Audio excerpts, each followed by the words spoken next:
श्रीमद् भगवद गीता साक्षात भगवान की दिव्यवाणी है। इसकी महिमा अपार है, अपरिमित है, उसका यथार्थ में वर्णन कोई नहीं कर सकता। शेष, गणेश, महेश भी इसकी महिमा को पूरी तरह से नहीं कह सकते। फिर मनुष्य की तो बात ही क्या है। गीता एक परम रहस्यमय ग्रंथ है। इसमें संपूर्ण वेदों का सार संग्रह किया गया है। इसका आशय इतना गूढ़ और गंभीर है कि आजीवन निरंतर अभ्यास करते रहने पर भी उसका अंत नहीं आता। भगवान के गुण, प्रभाव, स्वरूप, तत्व और रहस्य उपासना का तथा कर्म एवं ज्ञान का वर्णन जिस प्रकार भगवद गीता में किया गया है, वैसा अन्य ग्रंथों में एक साथ मिलना कठिन है। भगवद गीता एक ऐसा अनुपमयी शास्त्र है जिसका एक भी शब्द सदुपदेश से खाली नहीं है। गीता में जीवन की हर एक परेशानी का हल है। गीता में कही गई श्री कृष्ण के बातें आज भी जीवन में आगे बढ़ते रहने की प्रेरणा देती है। कहा जाता है जिस घर में गीता का पाठ हर रोज पढ़ा जाता है या सुना जाता है, वहां भगवान श्री कृष्ण आते रहते हैं।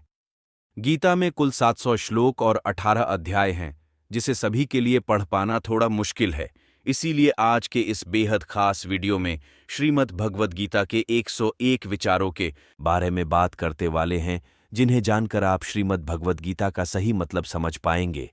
इसलिए आप इन विचारों को हर रोज रात में सोने से पहले सुने। तो चलिए जानते हैं भगवद गीता के 101 अनमोल विचारों को।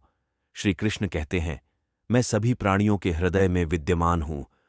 मन, वचन और कर्म के द्वारा मनुष्य के साथ अद्रोह, सब पर कृपा और साधु पुरुषों को दान, यही सनातन धर्म है।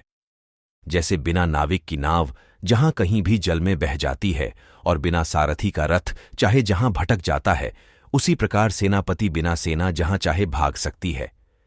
दुखों में जिसका मन उदास नहीं होता, सुखों में जिसकी आसक्ति नहीं होती तथा जो राग, भय व क्रोध से रहित होता है, वही स्थिति प्रज्ञ है। विद्या, शूरवीरता, दक्षता, बल और धैर्य, ये 5 मनुष्य के स्वाभाविक मित्र हैं। बुद्धिमान लोग हमेशा इनके साथ रहते हैं। किसी का सहारा लिए बिना कोई ऊंचा नहीं चढ़ सकता। अतः सबको किसी प्रधान आश्रय का सहारा लेना चाहिए। विजय की इच्छा रखने वाले शूरवीर अपने बल और पराक्रम से वैसा विजय प्राप्त नहीं करते जैसा कि सत्य, सज्जनता, धर्म तथा उत्साह से प्राप्त करते हैं। प्राप्त हुए धन का उपयोग करने में 2 भूलें हुआ करती हैं, जिन्हें ध्यान में रखना चाहिए: अपात्र को धन देना और सुपात्र को धन न देना। मधुर शब्दों में कही हुई बात अनेक प्रकार से कल्याण करती है, किंतु यही यदि कटु शब्दों में कही जाए तो महान अनर्थ का कारण बन जाती है। जो मनुष्य अपनी निंदा सह लेता है, उसने मानो सारे जगत पर विजय प्राप्त कर ली। तुम उसके लिए शोक करते हो जो शोक करने के योग्य नहीं है और फिर भी ज्ञान की बातें करते हो।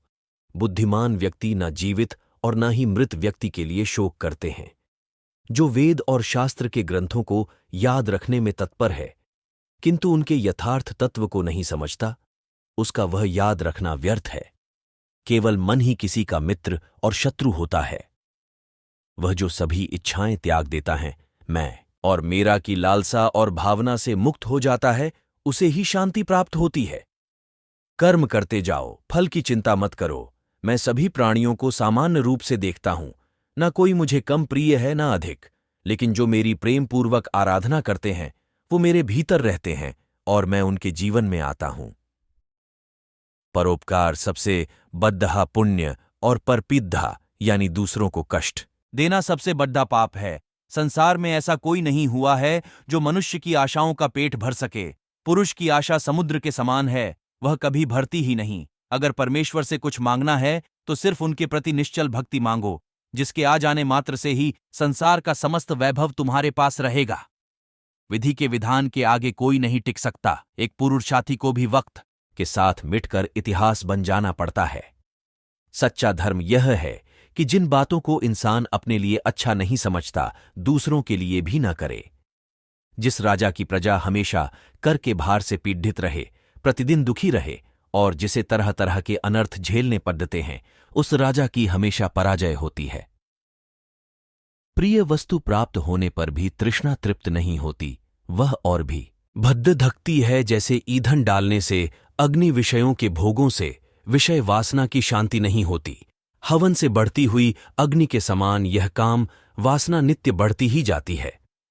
दूसरों से घृणा करने वाले, दूसरों से ईर्ष्या करने वाले, असंतोषी, क्रोध, सभी बातों में शंका करने वाले और दूसरे के धन से जीविका निर्वाह करने वाले, ये छहों सदा दुखी रहते हैं। जैसे जल द्वारा अग्नि को शांत किया जाता है, वैसे ही ज्ञान के द्वारा मन को शांत रखना चाहिए। यदि पानी पीते पीते उसकी बूंद मुंह से निकलकर भोजन में गिर पड़ डडी है तो वह खाने योग्य नहीं रहता। पीने से बचा हुआ पानी पुण्य, पीने के योग्य नहीं होता। निर्माण केवल पहले से मौजूद चीजों का प्रक्षेपण है।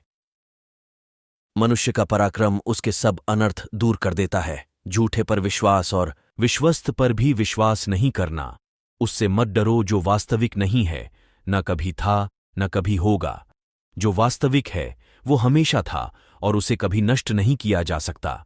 एक मनुष्य को अपनी मातृभूमि सर्वोपरि रखनी चाहिए और हर परिस्थिति में उसकी रक्षा करनी चाहिए। इस जीवन में ना कुछ खोता है ना व्यर्थ होता है। अपनी निंदा सहने की शक्ति रखने वाला व्यक्ति मानो विश्व पर विजय पा लेता है।